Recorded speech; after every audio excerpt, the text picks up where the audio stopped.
جب اللہ تعالیٰ نے حضرت آدم علیہ السلام کو پیدا فرمایا اور آپ کے اندر روح پھونکی تو حضرت آدم علیہ السلام کو فوراً چھینک آئی، اور سب سے پہلے حضرت آدم علیہ السلام نے اللہ کی توفیق سے چھینک آنے پر الحمدللہ کہا۔ چھینک آنا اچھی بات ہے، انسان کی صحت کی علامت ہے۔ نزلہ کے وقت عام اوقات میں بھی جب چھینک آتی ہے تو انسان کا دماغ، کان اور ناک کے رستے صاف ہو جاتے ہیں، آنکھوں میں ٹھنڈک پیدا ہوتی ہے، سر کا بوجھ کم ہو جاتا ہے۔ جب نومولود بچہ چھینکتا ہے تو والدین اس کی چھینک پر الحمدللہ کہتے ہیں اور تندرستی کی علامت سمجھا جاتا ہے۔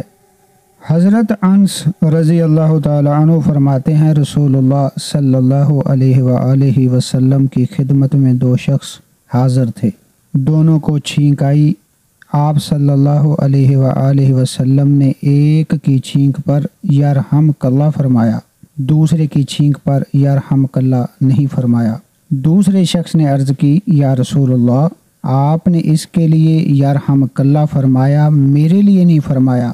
آپ نے ارشاد فرمایا، اس نے چھینک پر الحمدللہ کہا، اس لیے وہ جواب کا مستحق ہوا، اور تم نے اپنی چھینک پر الحمدللہ نہیں کہا تو تم جواب کے مستحق نہیں ہوئے۔ متفق علیہ۔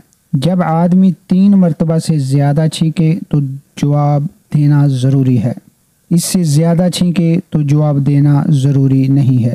حضرت ابو موسیٰ اشعری رضی اللہ تعالی عنہ فرماتے ہیں، یہودی لوگ رسول اللہ صلی اللہ علیہ وسلم کی خدمت میں چھینکتے تھے، چھینک پر الحمدللہ بھی کہتے اور یہ امید رکھتے کہ آپ صلی اللہ علیہ وسلم جواب میں یرحمک اللہ کہیں گے، لیکن آپ صلی اللہ علیہ وآلہ وسلم ان کے جواب میں یرحمک اللہ نہیں فرماتے، اس لیے کہ وہ اپنی بے ایمانی کی وجہ سے اللہ کی رحمت کے مستحق نہیں ہیں، لہٰذا ان کو رحمت کی دعا نہیں دی جا سکتی، بلکہ ان کے جواب میں آپ صلی اللہ علیہ وآلہ وسلم یہدیکم اللہ ویصلح بالکم فرماتے، اللہ تم کو ہدایت دے اور تمہارے احوال درست کریں۔